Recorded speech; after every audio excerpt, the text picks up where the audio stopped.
superstar from top to bottom, for the sacrifices, and for working with me. The world is an amazing place, and there is more than just a WWE universe. There is the universe, and I will prove one way or another I am the greatest big guy in the universe. Oh, who's booking him for what he thinks he's worth? Nobody's gonna book him for what he thinks he's worth. I'm just saying, like, if anybody has a way of getting this information to Ryback without him, like, you know, just through the chain of events. I mean, we know Alex Riley finds YouTube clips and figures this out. I'm sure Ryback thinks to himself, I'm gonna get paid, you know, $4,000 or $5,000 a match. Well, he's creative. But he's creative. I mean, when you hire Ryback, you don't just get a stupid, dumb wrestler out there. You get a creative and artistic genius. You get the Andy Warhol of Get out of here. Can you imagine Dixie Carter going to Fox TV and saying, "Can I have some more money because I want to hire this meathead"? She's making a big deal hiring all these fucking rehiring everybody and making like Twitters and public notices about it. Oh yes, the re-signing, wonderful. Yeah. Stitched him up. I actually was thinking earlier that if that show actually stopped, would we notice reruns on Pop TV? We'd never know, would we? No. I gotta say, I think that WWE should re-sign Ryback for whatever money they want and make him into Ryback. And make him wear a beret and a black turtleneck. He can come out like, what was his name? The one that raped Michael Cole. Snitsky? No, not Snitsky. Heidenreich. Yeah, they can have him come out like Heidenreich, reading a poem, trying to attach his feelings to the WWE universe. Oh man. I mean, Ryback, serious. sand combs. Yeah. Maybe he can come out with like a guitar, like 3 strings on it, sit in the middle of the ring. Maybe with like a faux campfire or something. I really don't understand how somebody, and like he finishes it off with like, nobody loves this more than me, and blah blah. And it's like, you know what? You might really love being wrestler, and I get it. But have you just not paid attention? Have you not, like, have you done nothing? Have you listened to no shoot interviews? Have you talked to no old timers? Like, I had some little tit-to-tat on Twitter and on Facebook earlier this week about Ryback shit. And I was saying, with the exception, and somebody did correct me on this, because I literally forgot about the existence of WCW, because it's been so long. But I basically said, you know, and I guess you could say, with the exception of WCW, nobody in wrestling history has been better off financially. Nobody. None of these fucking guys. Look at Tito Santana. Tito Santana runs a friggin' barber shop, for God's sakes. You know what I mean? Like, and let me tell you, Tito Santana was no higher on the card than a guy like Miz or Ryback or any of these other guys. Like, he was not. Right. But he's still at least living a daily life, getting up in the morning and working as like a man in his 50s and maybe even his 60s. So for these guys to sit there, I'm not getting paid, I'm getting mistreated. This is the best the business has ever been to you guys. Yeah, maybe you're kind of treated like fucking losers. Of course it is. Look how much more merchandise there is. Look at how much more exposure there is. Holy shit. I think Tito Santana would have killed the amount of spotlight that Ryback got 30 years ago. Yeah, I mean, just look at the careers and the lives of so many of these guys. You know, like, a lot of people look at a guy like Honky Tonk Man and they go, oh, that's sad, or Jim Duggan, and they're like, oh, that's sad, they're still working. I'm pretty sure Honky Tonk Man lives on a fucking golf course in Arizona. He's not starving like that. You know, he's just doing that to bring in a little bit of income to get out of the house. Well, but a lot of them have side businesses. Look at guys even like Booker T and Jerry Lawler. They have Jerry Lawler has his own Fed. Booker T has a training center. He has a restaurant that's opening up or something like that now, right? You know, so I mean, they go on to do other things, and that's kind of the point of it. You know, I mean, let me tell you, Ryback, the Rock and Roll Express has sold just a few more tickets than just a few more, and those guys are like 2 fucking seconds away from eating boxed mashed potatoes for dinner every night for the rest of their lives. You know what I mean? And you can say, oh, that has to do with drugs, that has to do with this or that, that has to do with parties. No, that has to do with not making a fucking lot of money, too. And a lot of these guys, like, look at a guy like John Morrison, for example. What the hell has John Morrison done in the last 5 years, other than be on Lucha Underground? He's not starving to death. No, but he's actually started up his own business. He does workout videos and shit. Shows people how to work out. John Morrison takes care of his body. He's the one to know how to look like John Morrison. I know my girlfriend would love me, or my wifey would love me, if I looked like John Morrison. And that's right? true, but he's not selling. He's not moving like Tybo units. He's not moving. No. Oh, no, you see what I'm saying? Like, this delusionality amongst these guys that are in here now. Like, they're never gonna fire me. They need to start fucking firing these guys. The RCWR show brings up a point. It says, in all seriousness, though, he did bring up a good point about it being predetermined. It doesn't make sense that you have all these predetermined winners and losers, and one is getting paid slightly higher than the other. At the same time, let me finish. At the same time, he needs to realize that he had not one, not two, not three, not four, but I'm recalling 6 to 7 different pushes within WWE. He didn't capitalize on all of them at full capacity. He has to own that. Creative has to own it too, but only to a degree. The man will do better just by engineering. He makes some good money over there, and he would honestly be a decent addition to the Bullet Club. I could even see him in ROH as a third member of Bloodline Warriors.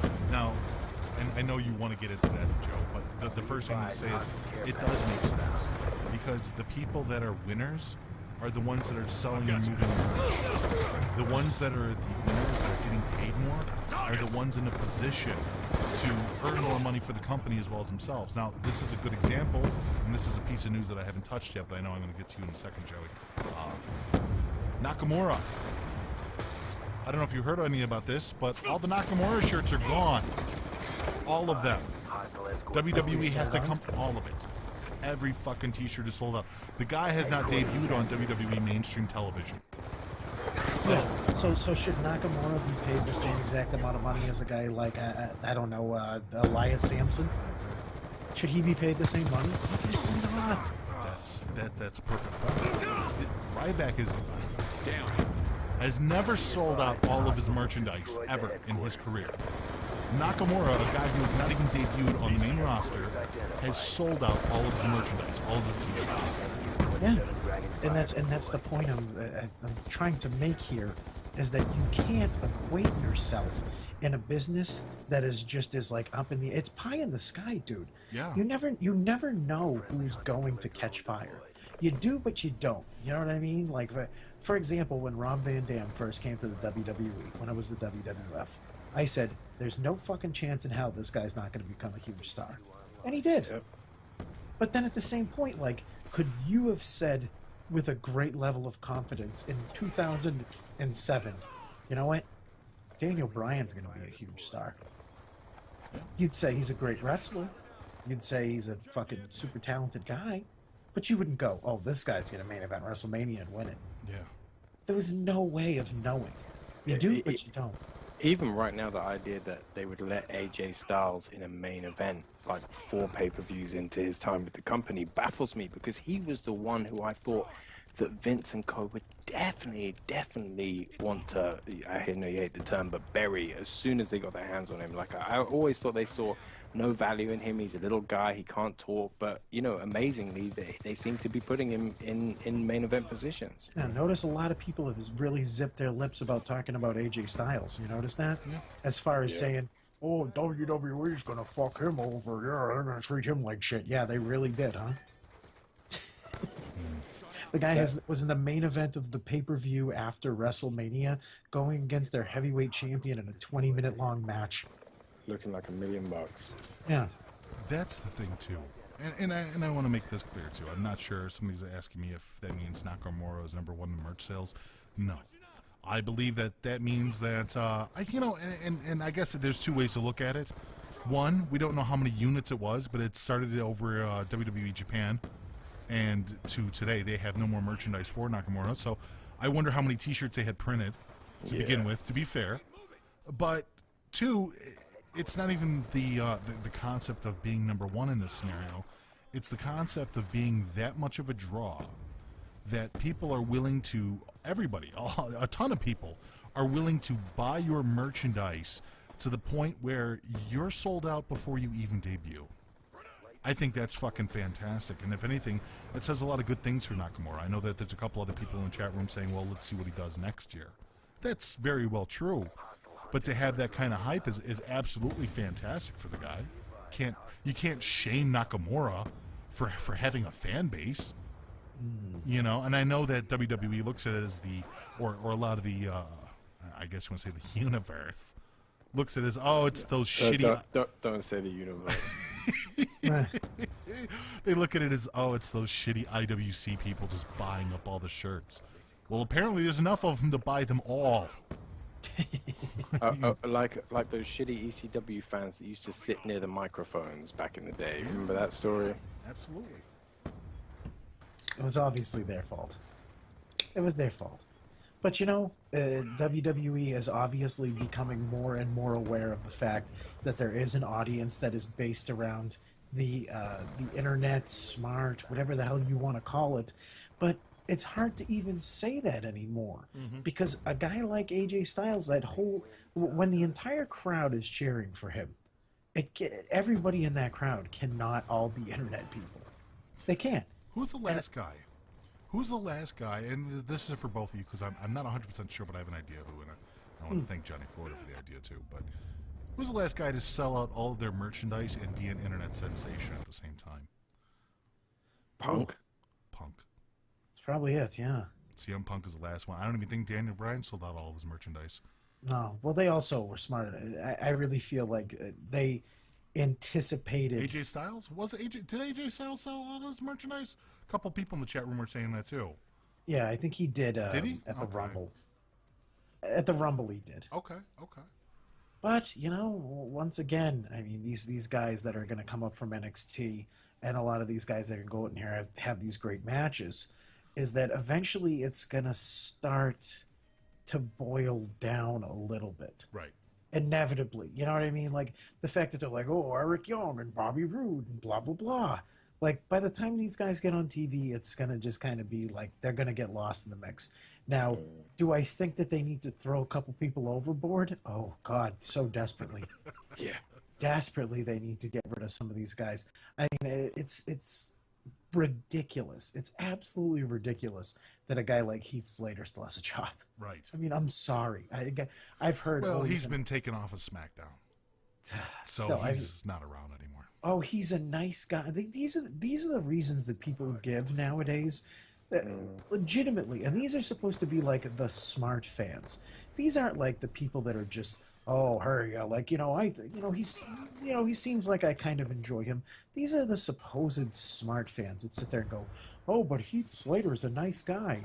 That's great. So you should be on TV for 10 years and do nothing because you're nice? You know? Like, oh, well, you know, let's put this person on a daytime television show. Let's give them 10 seasons because they're nice. Right. Like, no, you got to go, dude. You have to go. We got to replace you with somebody else. But now, do you think that Ryback is going to start a trend of some of the guys jumping before they're pushed because they don't like how they're getting pushed to the side when the new guys are all coming through? God, I hope so. Yeah, bye. I hope so. Oh my God, please let this be a trend, because you know the person that's following him right now is Cameron. And I don't know if I want to get into this. Yeah, you know what? Fuck, I'll get into this too. Let's get into it once. I just want to say I hope that these guys, all of these guys that have this fucking attitude that wrestling owes them something, I hope those guys all fucking go out the door. Goodbye. Replace them with these indie guys that have literally eaten fucking ham, bologna on ham sandwiches, to get where they needed to be. And these are the guys that are going to appreciate getting paid. They're going to appreciate anything that wrestling gives them, instead of saying to yourself, oh, I love this business so much, but I think everybody should be paid the same. No, that's not how it works.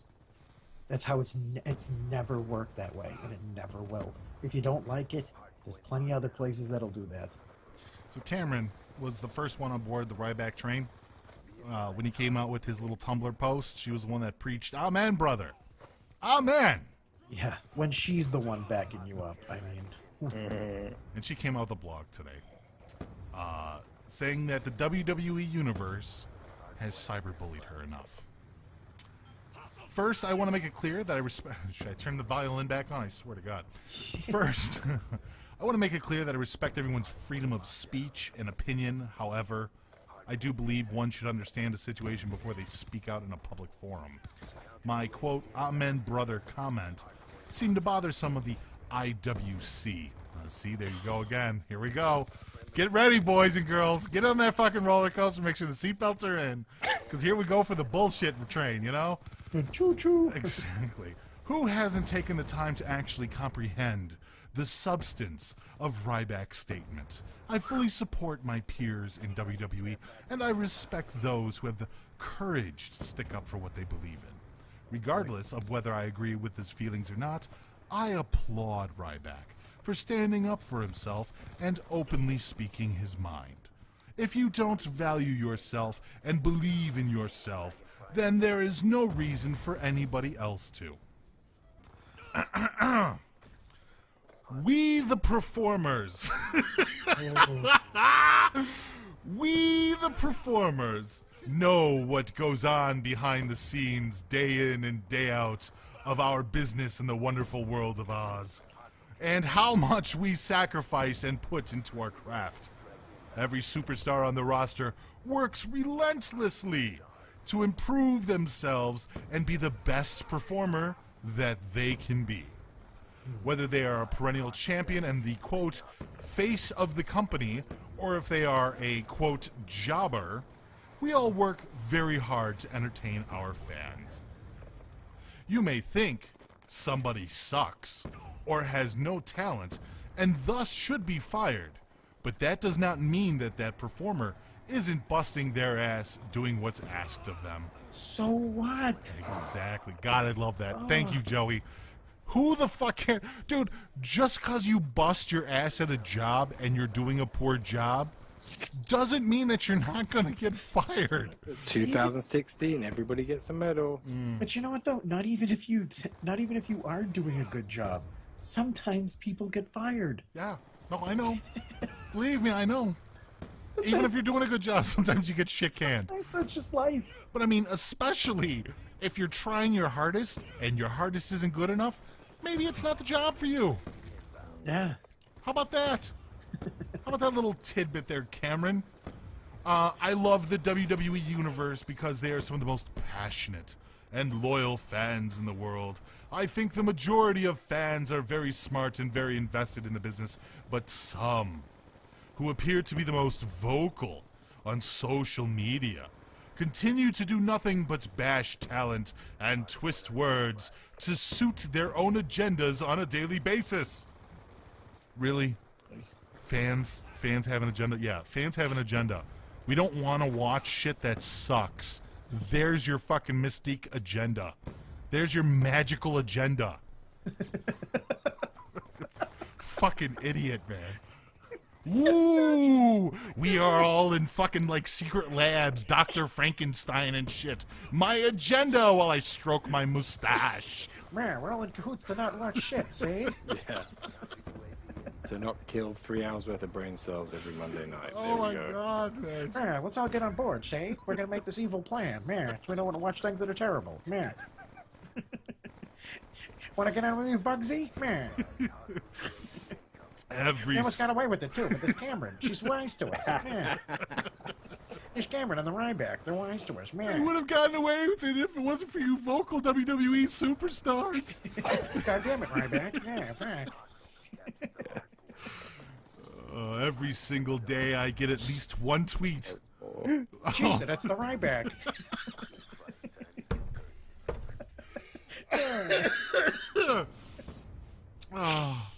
Every single day I get at least one tweet or read one post where someone is bashing me for what I said on Tough Enough 5 years ago or for my botched pin on Raw. Look into the mirror and tell me that you've never made a mistake in your life. I am a human being after all.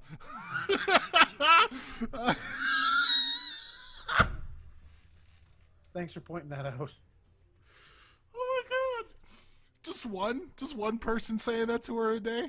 We need to up that number, folks. Yeah. Come on. Everybody program it into your phone. Get your shit together, guys. We need a couple more tweets out there. Oh, it's my 10:30 angry tweet to Cameron time. Ladies, just like you take your birth control, put the timer on there too on your phone. 11 a.m. you take your birth control pill. 11:05 you bitchy tweet Cameron. I have seen legends in the past, and my current peers make mistakes in the ring and during promos. It happens. Get over it. I never claimed to be a childhood avid wrestling fan. Everyone takes a different path into the WWE. Some come from sports backgrounds, some from dancing and modeling, while others have trained their entire lives to become a WWE superstar. 5 years ago, when I was on Tough Enough, I did not possess the knowledge of professional wrestling that I now have today. I'm a fucking genius. She's a fucking almanac.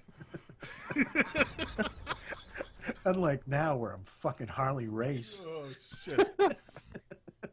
In Salt Lake City, Utah, at the University of Utah on January 14th, 1985, Don Morocco defeated S.D. Jones. But Cameron already knew that.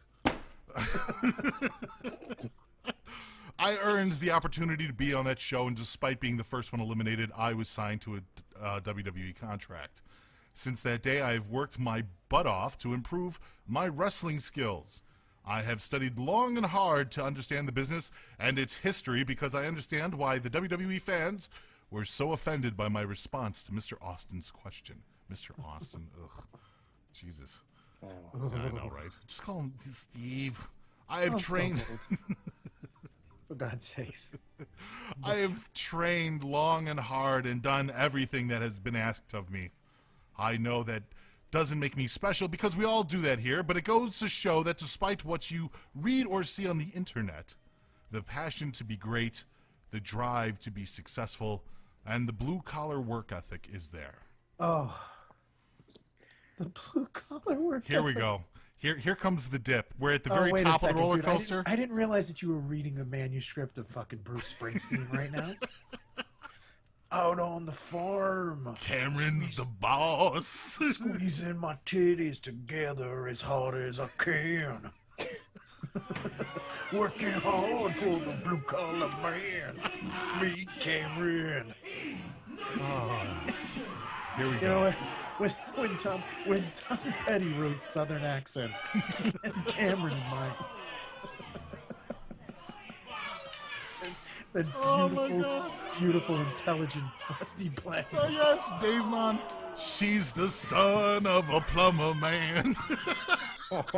Just a small town girl. Oh, This is horrible. here we go.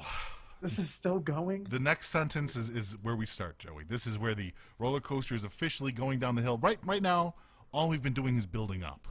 Okay. Cyberbullying is a major problem. Here we go. You Are you feel sure it? Cameron's not white? Just saying. Cyberbullying is a major problem. Yes, we understand that we are public figures.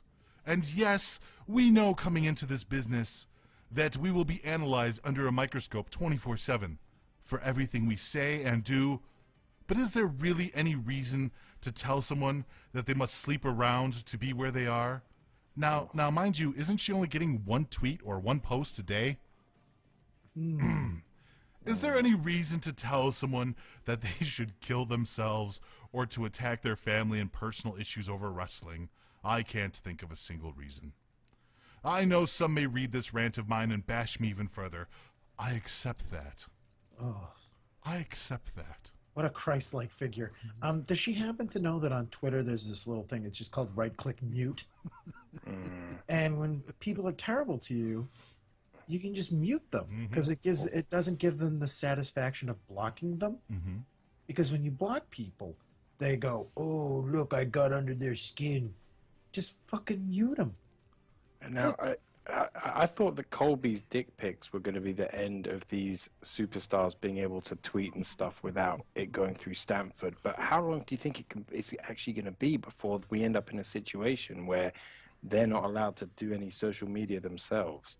Well, it's starting to look like they shouldn't. Yeah, it's getting a little rough around the edges there. I'm sure WWE's going to start fucking cracking down. They got to. I mean, look at the Adam Rose situation from last week or 2 weeks ago.